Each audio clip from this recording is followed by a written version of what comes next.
Hai everyone, welcome to Om Brewok Story. Semoga kalian sehat selalu dan diberikan rezeki yang berkah ya. Kali ini Om akan membahas alur cerita film dari Mbak Pulen, Sunny Leon lagi. Film yang berjudul Bullet keluaran tahun 2021 ini mengisahkan tentang artis seksi bintang film dewasa yang harus terjebak menjadi pembunuh berdarah dingin karena dia dituduh membunuh orang berkuasa yang hendak mempertuing dirinya. Bersama dengan cewek seksi yang punya tujuan yang sama dengan dia pun berkelana mencari kebenaran. BTW, kali ini Om akan cerita sesuka udelnya Om aja ya. Lagi males buat skrip-skripan. Dah, nggak usah pakai lama, bemper Om Brewok Story aja.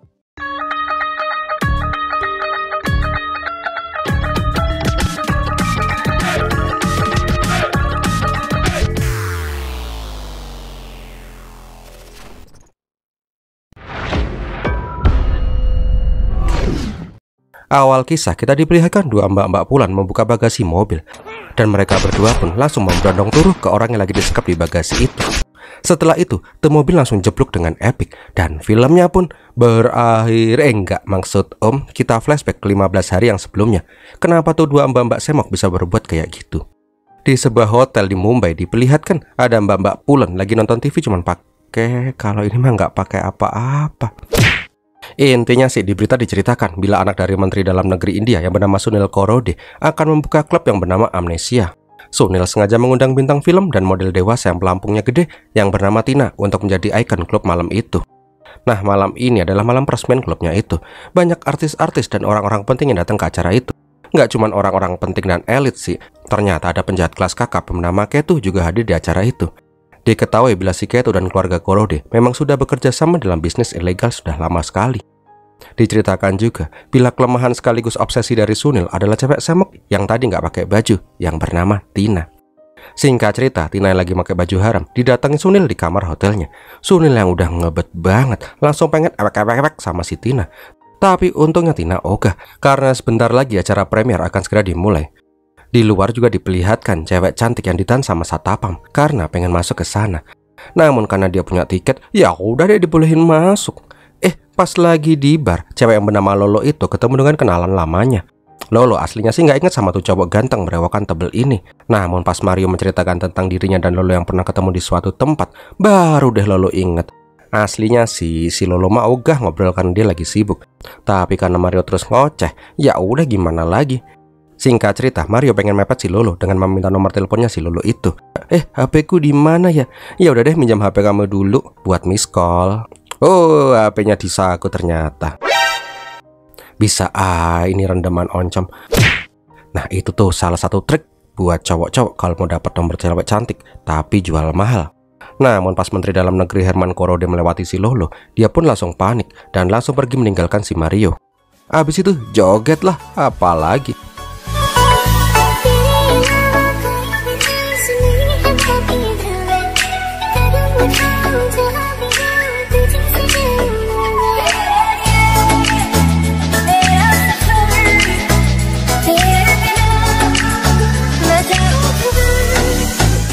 Ternyata tamu di sana nggak cuma kalangan elit dan pejabat aja, polisi juga ada yang datang ke sana.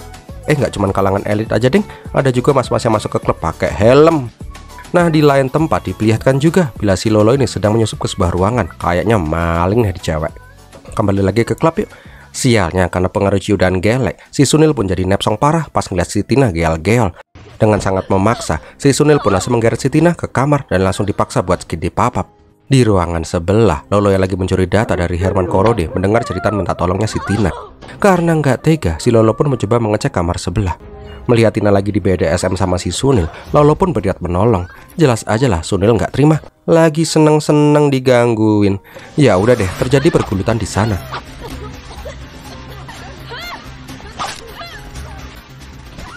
Untungnya si Lolo berhasil mengambil botol ciu impor dan langsung ngeplakin kepala Sunil sampai dia terkapar. Sialnya, karena Sunil itu adalah anak manja, sekali keplak dia pun langsung entet. Melihat itu, Lolo pun membawa harddisk curian dan mengajak si Tina untuk kabur bersama dirinya. Diperlihatkan juga di saat yang bersamaan, Ketu dan anak buahnya juga menuju kamarnya si Sunil. Di taksi, si Tina pun mewek parah. Ini supir taksi tahu aja ada cewek melenuk, lihat jalan bos malah lihat spion. Singkat cerita, mereka berdua pun sampai di apartemennya si Lolo. Di sana, Lolo menyuruh si Tina untuk bersembunyi aja. Tina jelas saja bingung parah, dia pengen lapor polisi aja. Hello, Kalau Tina lapor polisi, Tina lah yang akan jadi tersangka. Apalagi di negeri Vrindavan itu, polisinya terkenal bisa dibeli. Intinya sih, Lolo menyuruh si Tina untuk pergi dan menghilang. Dia udah cukup ngebantuin si Tina. Dia nggak mau dapat masalah lagi, karena dia juga punya misi yang penting. Ya udah deh, si Tina pun pergi dengan lunglai. Sedangkan si Lolo diperlihatkan sedang asik menginskripsi data dari harddisk yang dicuri tadi. Nah, di kamar TKP, diperlihatkan bila polisi sudah pada berdatangan di sana. Diperlihatkan juga si Herman melihat anak semata wayangnya entat karena dikeplak sama botol. Singkat cerita, si Tina pun sampai di apartemennya. Tapi alangkah kagetnya dia karena kamarnya udah amburadul. Di luar juga ada sebuah mobil jeep yang mencurigakan. Karena hal itulah si Tina pun langsung berinisiatif kabur lewat jendela. Dan bener aja tak lama Tina kabur, Ketu dan anak buahnya si Darto Helm bangke malah pipis di batap. Intinya sih si Ketu sedang mengincar si Tina. Setelah Ketu melihat ada tali di balkon, Ketu pun langsung pergi. Ternyata si Tina masih di kamar. Walah cuman pengalihan aja tuh tali di jendela. Pinter Mbak Tina ini ya. Di luar si Tina pun tambah mumet parah karena nyawanya pun terancam. Karena udah bingung harus gimana, Tina pun memutuskan untuk pergi ke kantor polisi aja. Sialnya, polisi malah udah menginterogasi supir taksi yang tadi matanya jelalatan. Karena udah nggak tahu harus gimana lagi, Tina pun kembali ke rumahnya si Lolo. Dia pun bilang kalau sekarang mereka berdua pun dalam bahaya. Karena tuh tadi supir taksi mesum udah bilang ke polisi tentang rumah ini. Ya udah deh, mau nggak mau mereka pun harus segera cabut dari sana. Bener aja, tak lama setelah itu, Inspektur Aman dan komandannya Inspektur Katre Botak juga datang ke apartemennya si Tina. Karena nggak menemukan Tina di apartemennya, polisi pun mengecek CCTV di hotel. Di sini Katre menyadari bila cewek yang bersama Tina itu adalah asisten dari Menteri Herman yang bernama Avinas. Nggak lama kemudian, Katre pun langsung menghubungi Menteri Herman. Dan bener aja, Herman menyadari kalau ada satu harddisk yang hilang semalam. Herman ingin bicara nih, si Tina dan Lolo itu ditangkap dan harddisknya harus ketemu juga. Karena nggak percaya sama polisi aja, si Herman pun langsung menghubungi si Ketu yang lagi mau ewek-ewek sama Mbak Open BO. Intinya si Herman bilang kalau sekarang targetnya tambah 1, si Lolo juga harus dibunuh. Ini mas kenapa sih pakai helm terus? Nggak gatel apa tuh rambut? Nggak lama kemudian si Ketu dan anak buahnya pun sampai di apartemennya si Lolo. Namun semua itu udah terlambat. Lolo dan Tina pun udah capcus pergi dari sana. Sedangkan di tempat lain diperlihatkan bila si Lolo dan Tina sampai di sebuah rumah villa. Ternyata itu adalah rumah dari tunangannya si Lolo yang bernama Avinas. Tina menanyakan di mana Avinas, tapi Lolo tidak mau membahas hal itu dan langsung menyuruh si Tina bobok aja. Keesokan paginya, Tina pun bangun bobok dengan gemoynya. Di luar juga diperlihatkan bila si Lolo ketiduran di meja. Duh kasihan mbak, tau gitu om kelonin. Nah pas lagi ngobrol-ngobrol itu ada telepon dari Mario. Lolo jelas aja nggak mau mengangkat tuh telepon dong. Di sini Lolo pun mengatakan setelah ini Tina harus pergi sendiri. Lolo nggak mau ikut-ikutan jadi buronan kayak si Tina. Namun belum juga selesai ngomong, di TV malah diberitakan bila Sunil mati karena dibunuh oleh 2 cewek seksi, Tina dan Lolo. Nah lo ya udah, sekarang mau nggak mau mereka berdua pun jadi buronan paling dicari di India. Ini lagi Mario telepon-telepon terus ya. Singkat cerita, Lolo pun mengangkat telepon itu. Di sini Mario pun bilang kalau dia tuh sangat khawatir sama si Lolo. Mario juga bilang kalau Lolo butuh bantuan, dia akan membantu. Di sini Mario pun berkata, mending mereka bertemu di sebuah hotel di Goa. Mario berjanji akan melindungi si Lolo. Di lain tempat diperlihatkan bila di rumahnya Herman sedang disemayamkan jenazah Sunil. Nah pas dikunjungi komisaris polisi, si Herman marah besar. Kenapa anaknya bisa mati padahal udah dijaga polisi? Di sini si Herman juga menyuruh komisaris polisi untuk menembak di tempat orang yang membunuh anaknya itu. Komisaris jelas saja bingung, tapi karena kalah jabatan dan kalah duit, komisaris pun bersedia melakukan itu. Kembali lagi ke mbak-mbak gemoy yuk. Karena pesan dari Mario itulah, mereka pun langsung nyolong mobilnya si Avinas dan pergi ke Goa. Bentar mbak, ini kan kalian lagi buron ya. Kenapa tuh mobil nggak ditutup aja sih kapnya? Kalau kebuka gitu kan jadi kelihatan. Tapi terserah aja deh, om cuma ngasih saran sih. Malam harinya, Katri dan Aman pun bingung dengan perintah yang mereka terima dari si komisaris. Mereka pun bertanya-tanya, seberapa bahayanya 2 cewek bulan ini sampai-sampai harus ditembak di tempat. Apakah ada rahasia di kasus ini? Tapi namanya tugas ya. Ya udah dah, si Herman dan Katri pun langsung bergegas memburu 2 buron semok itu. Di lain tempat, 2 semok itu udah mau sampai di Goa. Ketika si Lolo lagi mau beli cemilan di Indomaret, ada mas-mas nggak jelas yang demek-demek mobilnya si Lolo. Melihat itu, si Tina pun langsung waspada dong. Dia pun langsung mengambil spray pembersih dashboard. Ketika tuh mas-mas mau bilang sesuatu, gini loh mbak, gini, Elah, sik tom bentar tom mbak. Gini loh, mobilannya tuh mogok, bisa minta tepengan nggak ya? Oh, minta tepengan toh kirain. Dan bener aja, pas Lolo masuk ke mobil, tuh mas-mas yang bernama Lobo udah ngejogrok di kursi belakang. Ya udah deh, daripada ribut, mereka pun membawa tuh Lobo-Lobo. Tapi keputusan mereka itu ternyata salah besar. Si Lobo itu cerewet banget sepanjang perjalanan. Bahkan dia mengajak dua cewek semok itu untuk mampir ke rumahnya, pakai ngasih kartu nama lagi.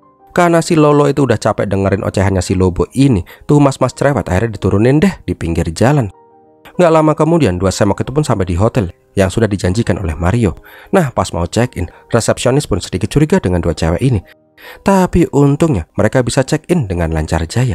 Di lain tempat, ada reporter TV yang mulai tertarik dengan kasus kematian Sunil. Dia pun meminta informasi dari si Aman. Tapi si Aman gak bisa ngasih info apapun karena itu rahasia. Namun di sini Vidya terus memaksa sehingga membuat si Aman mau nggak mau memberikan sedikit informasi tentang dua cewek yang lagi jadi buron itu. Malam harinya diperlihatkan belah si Mario sampai di hotel. Oh alah bang, kayak resepsionisnya malah pules. Ya udah deh, Mario pun langsung naik aja. Nah, pas melihat si Mario masuk, si Tina pun khawatir kenapa ada cowok ganteng berewokan yang datang ke sana. Namun si Lolo bilang kalau Mario itu bisa dipercaya. Ya udah deh, intinya si Mario pun akan membantu apa yang Lolo dan Tina butuhkan. Mario pun percaya kalau bukan mereka lah yang mau bunuh si Sunil. Tapi emang si Lolo yang mau bunuh si Sunil sih aslinya. Keesokan harinya Lolo pun terbangun. Alah dalah, Mario masih ada di sana toh. Oh, cowok bodoh, ada dua mbak pulang di kasur, kenapa nggak nyempil di tengah aja sih? Kan pasti asik. Nah, di balkon si Lolo dan Mario pun ngobrol-ngobrol gitu. Intinya si Mario ini ngegombal parah. Mendengar itu, si Tina menyuruh dua pasangan baperan ini untuk diem. Lagi enak-enak tidur, gangguin aja. Singkat cerita, mereka pun berjanji akan bertemu lagi besok. Sekarang mereka berdua harus segera pergi dari sana secepatnya. Singkat cerita, Mario membawa koper Lolo dan pergi duluan dari hotel. Sedangkan si Tina dan Lolo masih sibuk dandan di kamar. Sialnya, pas Mario mau cabut, Ketu dan anak buahnya malah datang ke hotel itu. Bener aja, pas dua semok mau pergi, mereka melihat ada si Ketu. Bentar, kok bisa padat berisi gitu ya? Aduh, fokus. Pas si Ketu masuk ke kamar hotel, Tina yang ngumpet jadi mayat langsung mengunci kamar itu. Dan si Lolo pun langsung ngubut-ngubutin kain, kemas kumis. Kendal. Koplaknya, si Darto helm yang mau menembak, pistolnya malah mejen. Ya udah deh, mereka berdua pun langsung kabur setelah membuang kunci jeep. Koplaknya lagi, si Keto yang pengen nembak, pistolnya juga ikutan mejen. Ini film judulnya Bullet atau peluru. Lah ini pelurunya malah mejen semua. Setelah berhasil kabur dari si Keto, diperlihatkan bila dua samok ini lagi ngeden di balik pohon. Kasian ya mbak kepesing. Di sini mereka pun bingung. Bensin udah mau habis, tapi uang tinggal dikit. Di sini Tina pun punya ide bagus. Mereka pun langsung pergi ke pom bensin yang paling sepi. Dan bener aja, pas melihat belahannya si Tina, penjaga SPB itu langsung gak fokus dong. Belahannya aja bagus. Di sini Lolo pun juga bilang, mau minjem tali pak. Karena yang minta itu adalah cewek semok, tukang pom mesem itu pun mengajak si Lolo dan Tina masuk ke kantornya aja. Bisa diapa-apain sih pikirnya. Ya udah deh, tuh tukang bensin langsung diket-iket. Dan uangnya pun langsung diembat semua. Syukur mesum sih. Ketika mau meninggalkan mas-mas mesum itu, dia pun memohon, Mbak tolong kantorku diacak-acak dong. Kalau aku kerampokan tapi nggak ada yang kacau, nanti bosku marah. Apalagi ngerampok cewek-cewek. Ya udah deh, acak-acak sekalian. Mbak, nggak berat apa ngangkat kursi segede gitu? Oh ya lupa, biasanya kan emang udah bawa yang berat-berat ya. Di luar, dua semok pun bilang, kalau nanti ada yang nanya, mending mas-mas itu mengaku kalau yang merampok itu 3 orang mas-mas pakai jeep aja. Bisa thanksin loh kalau ngaku dirampok sama 2 cewek semok. Mendengar itu, tukang bensin pun setuju dengan saran dari 2 semok. Nggak lama kemudian, Katre dan Aman pun sampai di pom bensin. Di sini tukang pom itu pun langsung digaplok. Ya udah deh, dia pun bingung mau bilang jujur atau ngibul kayak yang dibilang sama si 2 semok. Tak lama kemudian, pas sampai di kantor polisi, Katre tiba-tiba ditelepon sama komisaris polisi.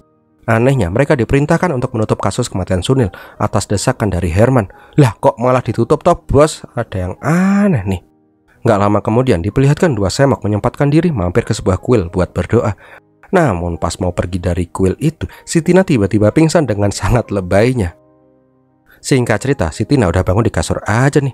Ternyata si Lolo membawa si Tina yang pingsan itu ke rumah mewah milik si Lobo. Di sana mereka berdua pun disambut hangat oleh keluarganya si Lobo. Bahkan ibunya Lobo juga senang banget. Si Lobo yang kuper itu punya teman-teman yang semok kayak mereka.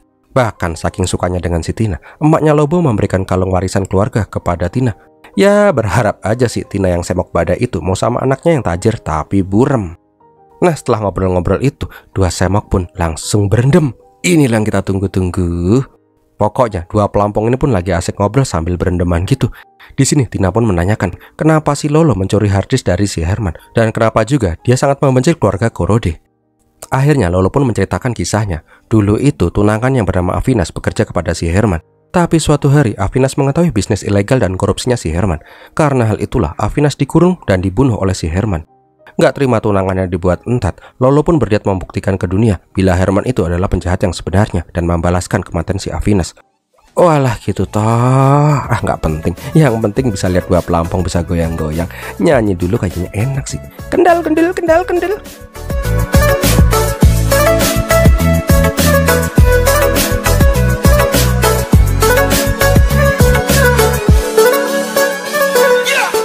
Tapi pas lagi asik-asiknya dua pelampung ini main air, ada perusak pemandangan yang datang. Melihat si Lobo mau ikutan nyemplung, si Lolo pun langsung sadar diri dan meninggalkan si Tina biar bisa indahoi bareng si Lobo. Mamam tuh mas-mas burem. Tapi bangkainya, si Tina juga ikutan kabur. Di lain tempat, diperlihatkan bila si Ketu dan gengnya sampai di suatu kampung. Dia bertanya kepada penjual pisang, apakah pernah melihat dua semok ini. Tukang pisang bilang kalau dia tuh pernah lihat tuh cewek. Tapi beli dulu pisangku dong. Ya mafia disuruh beli pisang. Ketu pun langsung menodongkan pistolnya ke pisang penjual pisang. Jelas aja penjual pisang pun langsung ketakutan karena pisangnya ditodong dan memberitahu si Ketu. Di saat yang bersamaan diperlihatkan bila dua semok malah lagi asik jalan-jalan di pasar. Di sini Tina pun bilang mending mereka sementara menetap di rumahnya Lobo dulu. Lagian keluarganya baik banget kok. Lolo pun setuju daripada muter-muter nggak jelas. Namun pas sampai di rumah mereka berdua pun langsung shock karena bibik pelayan udah geletakan di depan teras. Pas dicek ke dalam, bangke, si kumis malah lagi makan Indomie. Jelas aja lah, dia langsung menembak. Untungnya dua cewek ini berhasil melawan balik. Gelut deh.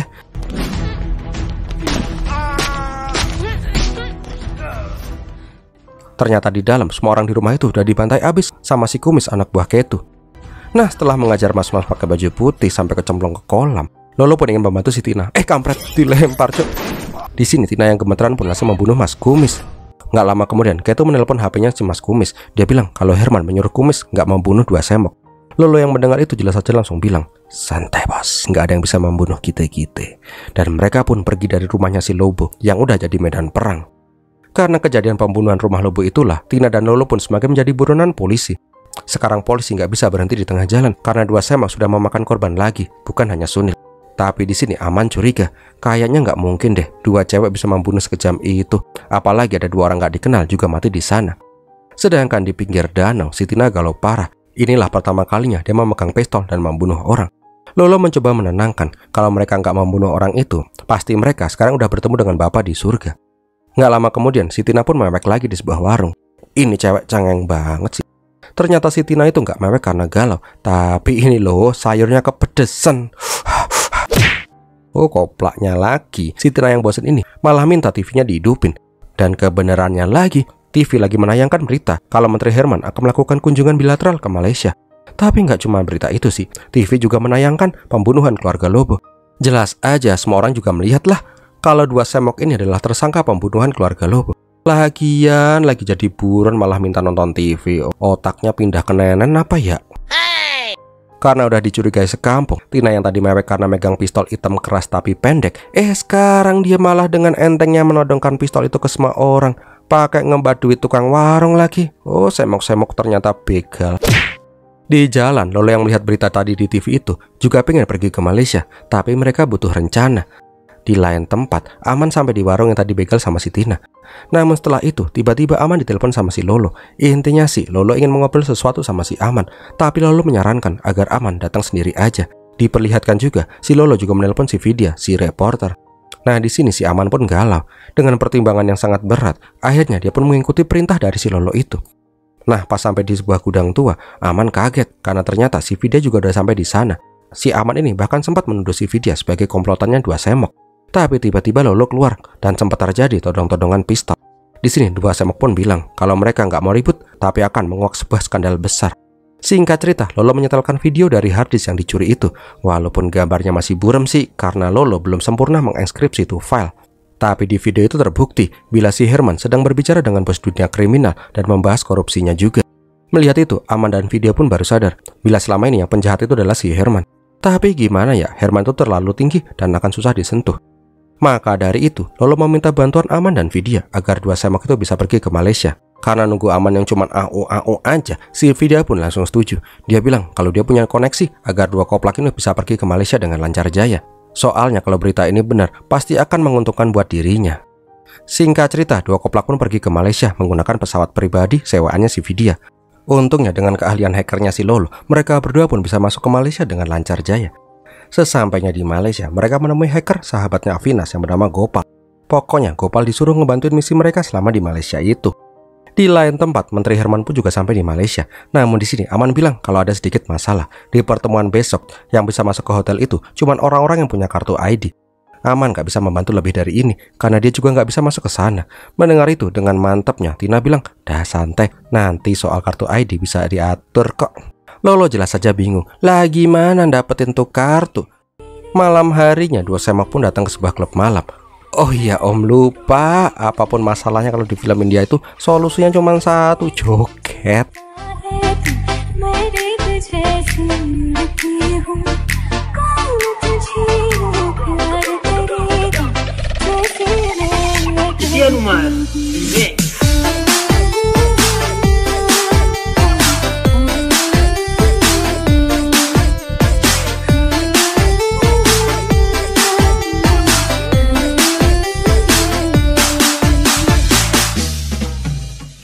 Ternyata Tina joget-joget itu untuk menarik perhatian salah satu om-om yang punya kartu ID. Di sini Gopal dan Lolo pun juga udah mempersiapkan alat untuk mengcopy kartu itu. Singkat cerita, umpan pun ditangkap. Om-om yang sudah terkintil-intil sama si nenek gede Tina itu langsung dibawa ke toilet. Nah, pas mereka berdua lagi mau adu mekanik, si Lolo pun mencoba mengambil ID card itu. Ada mbak-mbak masuk. Duh piye iki, karena nggak mau misinya gagal, si Lolo pun langsung membelai-belai tuh mbak-mbak. Ya langsung kabur lah tuh mbak-mbak. Kembali lagi ke Tina yuk. Karena si Lolo lama banget ngambil tuh dompet, si Tina pun langsung mendang tuh dompet. Keburu kempot Tina disedot-sedot sama tuh om-om. Singkat cerita, si Lolo pun berhasil mengcloning tuh kartu. Terus nasibnya Tina? Sudahlah, biarkan mereka bersenang-senang. Keesokan harinya, ketika si Tina lagi pengen buat sarapan, tiba-tiba dia sadar kalau ada yang mencurigakan. Kok ada Mario? Tina yang udah curiga lama sama Mario jelas saja langsung menodongkan pistolnya dong. Tapi si Lolo mencoba menjelaskan bila Mario itu nggak salah. Dia sengaja datang ke Malaysia demi ketemu sama si Lolo. Tina yang nggak percaya tetap aja menodongkan pistol itu.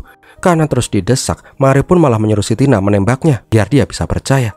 Lah, pencet. Nggak lama kemudian, scene udah berpindah ke Lolo dan Tina yang lagi mabuk di mobil. Intinya si Tina yang lagi kelingan ini bilang, "Jangan percaya cowok, bahaya."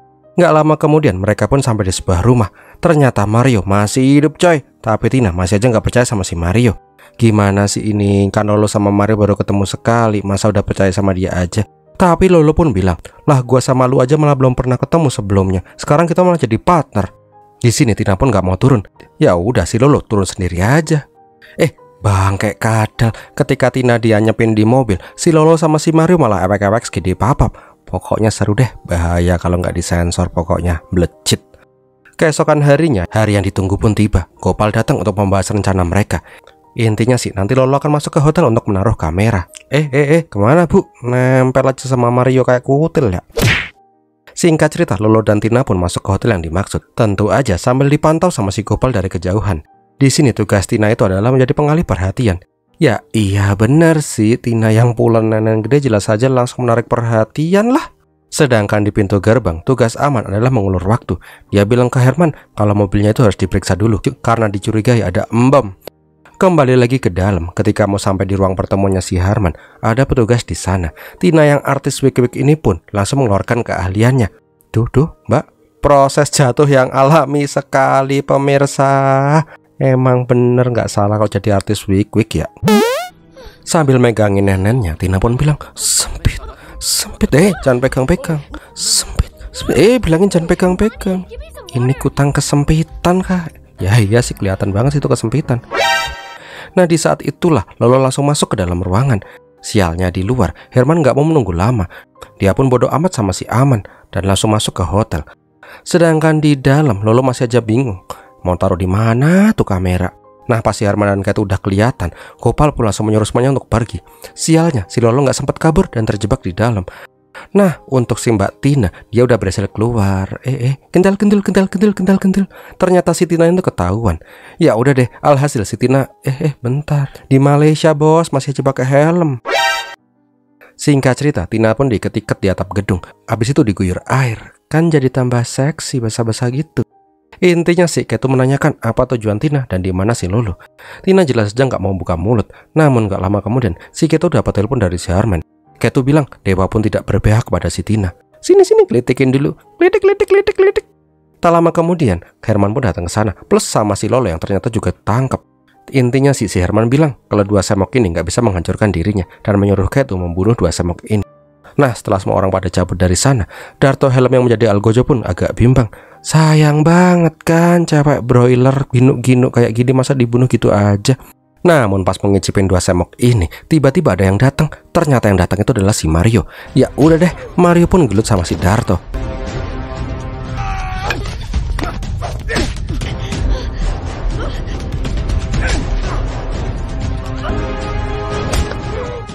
Kampretnya, karena gelutnya di pojokan, si Darto pun langsung ditendang sampai dia kejengkang. Entat kan tuh, helm nggak kepake. Beberapa saat kemudian, sekarang dua semoklah yang memantau si Ketu. Kental. Sialnya pas membuntuti si Ketu itu, mereka malah dicegat sama engkoh-engkoh Malaysia. Kejar-kejaran deh. Kental. Kampretnya, si Tina malah ketabrak. Tapi tenang aja, Tina kan punya airbag alami, jadi dia nggak apa-apa. Nah, di pasar mereka pun gelut sebentar. Nggak lama kemudian mereka pun kabur ke sebuah bioskop. Di kegelapan itu, Tina dan Lolo pun berhasil mengalahkan engkoh-engkoh itu, sehingga semua pun langsung pada bubar. Singkat cerita yang buah keberapa, si Ketu pun harus keok. Di sini dua semok pun hendak membunuh si Ketu. Namun Ketu bilang kalau mereka nggak akan bisa lolos selama Herman masih hidup. Oh, malah ngancem bunuh si San. Malam harinya setelah membunuh si Ketu, Lolo pun berhasil menginskripsi video yang rusak. Bangkenya, pas melihat video itu, Lolo menyadari ternyata Mario itu adalah salah satu dari mitra bisnisnya si Herman. Oh, cowok kampret, jadi kemarin si Lolo itu ewek-ewek tralala sama musuh dong. Di sini Lolo pun menelpon si Aman. Intinya sih dia bilang dia akan membunuh semua kaki tangan si Herman, sekalian sama Hermannya juga sekalian. Aman jelas saja menolak, tapi ini adalah satu-satunya jalan untuk mengalahkan si Herman. Dan kita pun diperlihatkan scene di awal film. Ternyata yang di bagasi itu adalah si Mario. Dia pun harus entat ditembakin sama dua cewek semok. Keesokan harinya diperlihatkan bila dua semok itu naik Harley gitulah. Diperlihatkan juga rombongan Herman mendatangi villa di tengah bukit. Ternyata sebelumnya dua semok itu udah menaruh bom di sana. Ya udah deh, Herman dan para kroco-kroconya pun entat jeblok. Di akhir film diperlihatkan dengan bukti-bukti yang Lolo dan Tina kumpulkan, korupsi Herman pun terkuak. Karena hal itulah Lolo dan Tina pun akhirnya dibebaskan dari semua dakwaan dan filmnya pun berakhir. Wow, gimana film ini sob? Bulan gendal-gendel gak sih? Kalau kalian suka dengan konten ini silahkan like, komen, dan share. Jangan lupa subscribe. Terima kasih sudah menonton. Biar Melatihin.